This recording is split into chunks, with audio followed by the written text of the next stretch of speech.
World Series Game 1 Rangers vs. Diamondbacks score, live updates as it's tied at 5 in the 11th. Extra innings, here we come. Paul Sewald walked the Rangers' leadoff hitter in the bottom of the 9th inning. In an alternate dimension, there's a baseball-like sport where that's an automatic tie game. It's like intentional grounding, 10-yard penalty, automatic loss of down, but translated to baseball. The penalty should be onerous. And, oh, was this penalty onerous?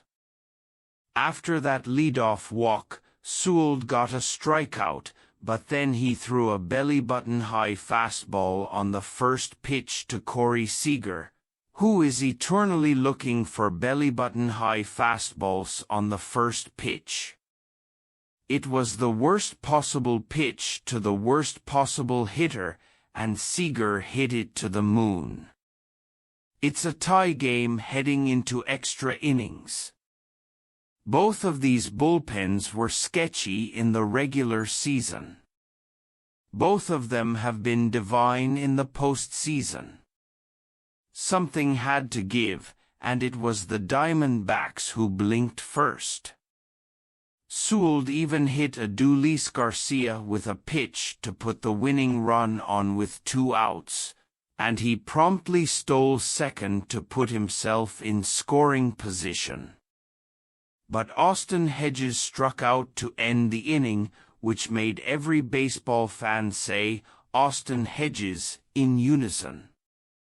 The Rangers will take it, though. They were 2 outs away from losing Game 1, and now they're a run away from stealing it. There's no Manfred Mann for the postseason. Let's get weird. Stephen J. Nesbitt. October 28, 2023 at 10:05 a.m.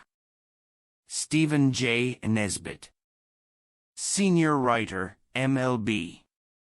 It's the Rangers' turn. Jose Leclerc has gone 1-2-3, 1-2-3 here in extras, setting down the Diamondbacks in order in the 10th and 11th. In the 11th, he got a fly ball from Tommy Pham, a foul pop fly from Alek Thomas, and a strikeout of Lourdes Gurriel Jr. on a slider out of the strike zone away. The big question now for the Rangers, from a pitching perspective, who'll pitch the 12th, if needed? Meanwhile, it's Evan Carter, Adolis García and Mitch Garver due up against lefty Kyle Nelson in the bottom of the 11th. Levi Weaver's thought in the bottom of the 10th. I wonder if Marcus Semion's struggles this postseason have anything to do with the fact that he's so routine-oriented, and in the postseason there are just more things, more media time, more travel days with no games, more demands for tickets, etc., etc. I was running that idea by Cody Stavenhagen here in the press box, and he mentioned that playing 162 games, plus every playoff game, might have something to do with it, too. He might just be worn down a little bit. If the Rangers had clinched the division with a week or 2 left, you could make the argument that Semien should have taken some days off down the stretch. But they didn't. They let it go to the last day, and then finished in 2nd place and set off on this wild world tour, slaying AL giants at every stop. Anyway, he singled right after we finished that conversation, of course. It's still tied at 5 in the 11th inning. Every leadoff walk in the history of the postseason has come around to score. Don't bother looking this up. It feels true. In the bottom of the 9th, the Rangers worked a leadoff walk and he came around to score.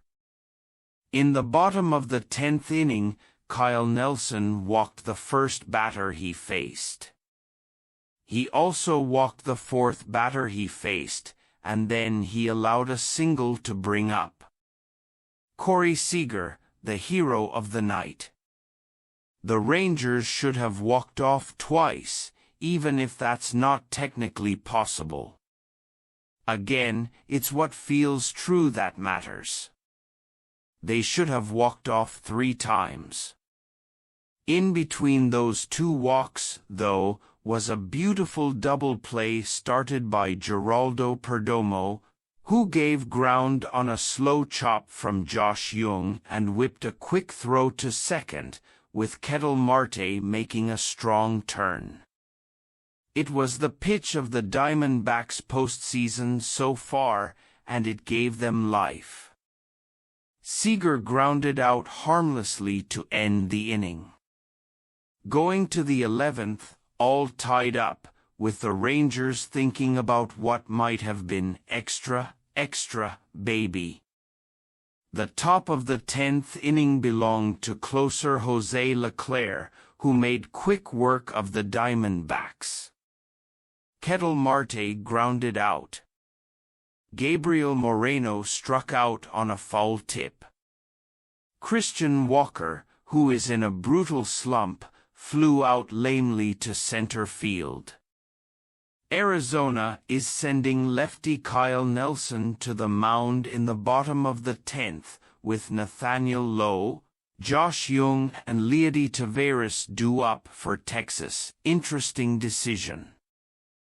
I don't know why Bruce Bochy didn't hit for Austin Hedges here with the game tied in the bottom of the 9th and 2 outs, with 2 runners on. Yes, it would mean sliding Mitch Garver to catcher and giving up the DH, but Hedges is a career .189 hitter. Even Robbie Grossman would be a better bet. I should also note, because I called him out directly earlier in the game, that Leody Taveras leadoff walk is what made that Seager home run a game-tying one, rather than just a silver lining to a game.